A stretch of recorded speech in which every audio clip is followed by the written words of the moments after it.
I think a week from today, the president's already said he's going to start convening senior advisors at the White House to talk about infrastructure. That's something they talked a lot about last year, something they maybe should have done before the mess of health care and doing it on taxes. But infrastructure is certainly a top priority for the president next year. What I'm fascinated about is whether this will be something when you want to make a deal with Chuck and Nancy on it. We had Mitch McConnell at an Axios event right before Christmas where he came in and said he only wants to focus on things where we can get bipartisan support, and he singled out infrastructure as well. So that's the top of my list. Chuck and Nancy, are they in the business of wanting to support the president now? That's a really great question. Ask me in a week. I think Chuck and Nancy are definitely interested in something that'll put hundreds of billions of dollars into districts across the country and fix what everyone says is sort of solve the crumbling infrastructure problem. But we face that again. What'll be fascinating to see is what they have to do before they get to infrastructure is some kind of deal on immigration with the Dreamers. And if that gets very contentious, I could see the president sending some mean tweets towards Chuck and Nancy, which could make it a little more difficult to get them on board. Or Sid and Nancy. Let's see if this Chuck and Nancy don't want to. Do you remember them? No. No. Sid Vicious? No. Talking about mean tweets. The movie. Talking about mean tweets, a little FBI drama over the weekend on Twitter.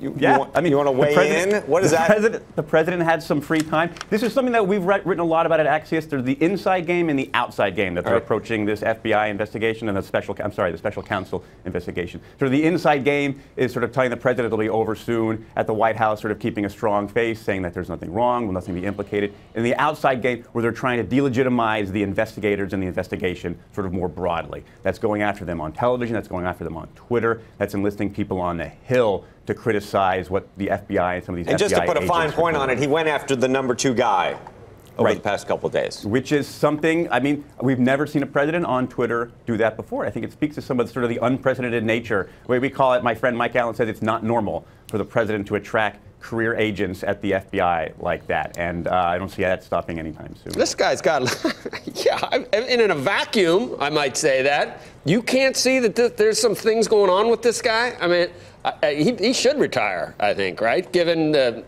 I mean, you think this is just a concerted effort by Fox News to disparage the FBI? You don't think this guy's got some conflicts that are so laid bare in the last 6 months? I mean, it's unbelievable. I mean, I think there's certainly an effort by the president and his allies to use these kinds of questions to spread more uncertainty. If there wasn't something there, there'd be nothing to use. I mean, well, look, you can look at what happened after the president made these kinds of tweets, the number of career government officials from both sides of the aisle who came to his defense. Now, I don't know. You would defend Strzok and some of these other guys too? I mean, that there's nothing that they should be in the position they're in, and they needed an insurance policy to make in case this guy gets in. You read that stuff and your eyebrows aren't raised. If you dig down into all those tweets, they were sort of on both sides of the political aisle, and those people have been suspended, and so they're out. But it does spread some sort of it spreads a cloud of uncertainty, which the president's allies do use to sort of cast aspersions upon all the broader investigation. And talking about uncertainty, I want you to finally weigh in on